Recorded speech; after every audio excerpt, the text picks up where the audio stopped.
ընթացքում հարցեր։ Ես մեկ-երկու հարց խնդրեմ դետալանացնենք, տեսականորեն պատկերացնենք, որ ձեր դիմաց նստած է իշխանության ներկայացուցիչը կամ ղեկավարը անմիջապես ասելու է, ես չեմ, ուրեմն լինելու է պատերազմ, դրանց թեզն է։ Հիմա մենք ոնց ենք դա ջարդում, ոնց ենք հանրությանը ասում, որ դա ամենևին այդպես չէ, Տրիպի վերաբանակցումը ասել է չի բանակցելու մյուս կողմը, արդեն ես թուղթը ստորագրել եմ, ինչ ենք անում, եւ երրորդ, այն բոլոր կետերը, որ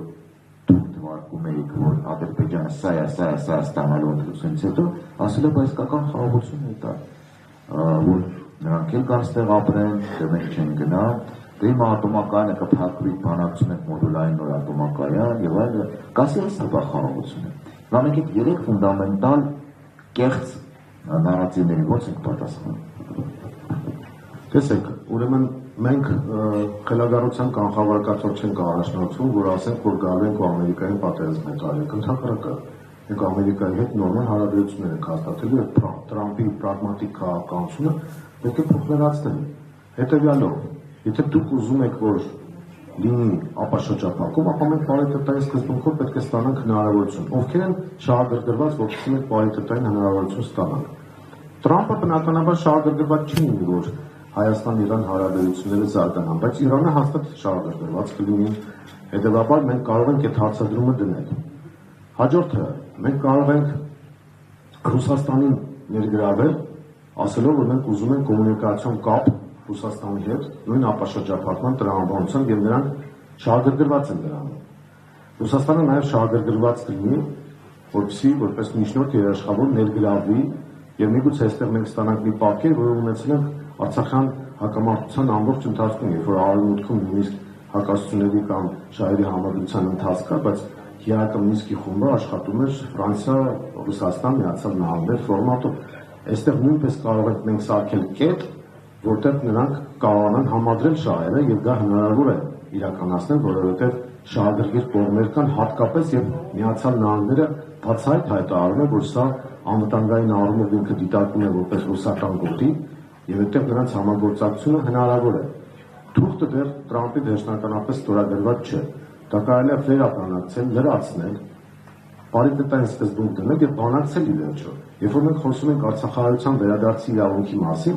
դա այն մասին է, որ մենք դրա լեգիտիմ իրավունք ունենք եւ դա process է, որը հնարավորություն է տալու հայկական դիրքերը պաշտպանել։ Եթե դու միջնորդ երաշխավոր չունես, դու անընդհատ զիջելու ես ու վերջանա գնա։ Եվ կա միջազգային փորձը ի վերջո։ Մենք պետք է դուրս գանք այդ հակամարտության տիրույթից։ Վրաստանը 2008 թվականին Սաակաշվիլի տարբերակով գնաց այդ տիրույթ եւ կորցրեց Աբխազիան եւ Հարավային Օսիան։ Հիմա հասկացել են Վրաստանի իշխանությունները, որ դա չի կարելի անել եւ Վրաստանը, որը Հայաստանի հարևան է եւ համարյա համարժեք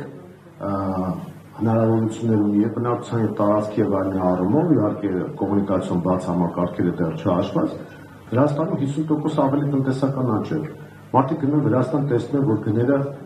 առաջին անհրաժեշտության ապրանքների, շորերի եւ այլնի հետ կապված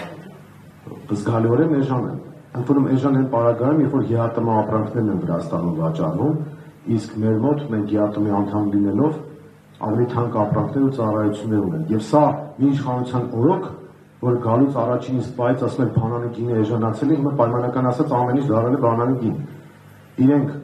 խոշոր օլիգարխներ են դարձել եւ այս իշխանությանը կից օլիգարխներից միայն մեկի տարեկան շրջանառության այդ եկամուտը կազմում է 1.5 միլիարդ դոլար։ Իրանք ինչ թալանից են խոսում, ինչ տնտեսությունից են խոսում։ Այսինքն այս առումով մենք այդ հնարավորությունները ունենք։ Վրաստանի հետ համեմատ մենք պետք է իջեցնենք ավելացած արժեքի հարկի չափը, իջեցնենք շահութահարկի չափը։ Բիզնեսի համար տարբեր գրադացիաներով սահմանենք ցածր հարկային տոկոսադրույքներ։ Իրական խաղաղությունը հնարավոր է, երբ որ դու չես դառնում Զելենսկի։ Այսինքն Զելենսկին երբ որ դարձավ բախման թաթերաբեմ Արևմուտքի եւ Ռուսաստանի միջեւ, Ուկրաինայի տեսնում ենք թե ինչ է կատարվում Ուկրաինայի հետ։ Հիմա մենք եթե այդ վիճակից դուրս ենք գալիս եւ ասում ենք, որ սա խոշորների մրցակցության տարածք չէ, այդ դեպքում մենք ստանում ենք իրական խաղաղություն եւ իրական անվտանգություն։ Իսկ թվարկածս կետերը դուք նշեցիք ատոմական, մոդուլային ատոմականներ, որպես այդպեսին այստեղ չեն կարող լինել, նույնիսկ լոգիստիկ առումով։ Դա բլեֆ է, դա սուտ է։ Նույնը Ֆրանսիայի դիրքորոշումը նայեք։ Մի ժամանակ հիշում եք, ասում են Ֆրանսիայի վարկանիշը բավական բարձր է, որովհետև Մակրոնը երկու անգամ թփթփացրել էր այս մեր տեղական Մակրոն Նյուսին, եւ հայերը մի շուտ չգիտեմ գրառում էր արել կամ հայերին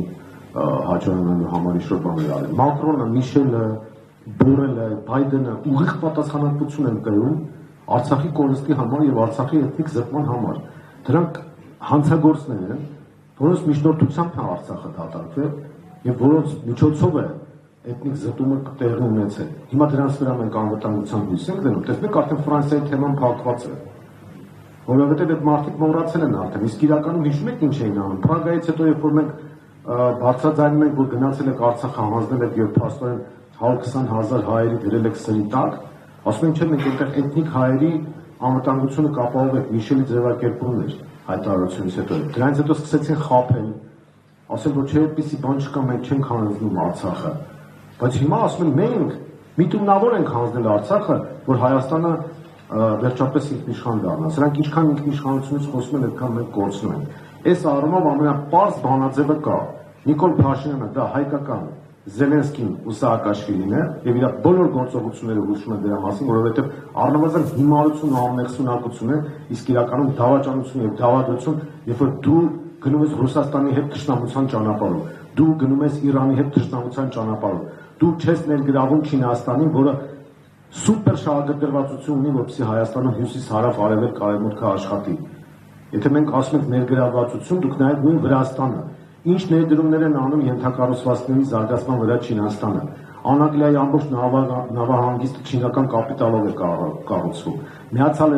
Արաբական Էմիրությունները ուրեմն 6 միլիարդ դոլարի պայմանագիր են կնքել, որպեսզի ներդրումներ անեն։ Հայաստանը միայն խոսում է այդ մասին, բայց ոչ մի իրական բան չկա։ Սա է իրական խնդրեմը, որ ես տեսնում եմ, եւ մենք հնարավորություն ունենք դա հաղթահարելու։ Սա բացահայտ է, ակնհայտ է, մեզ պետք է ոչ թե Սաակաշվիլի եւ Զելենսկի, այլ մեզ պետք է մեր տեղական իշխանություն, որը այլոց ու առավել եւս Թուրքիայի ու Ադրբեջանի շահերով չի առաջնորդվելու, սա է ողջություն։ Շնորհակալություն, Վարդան,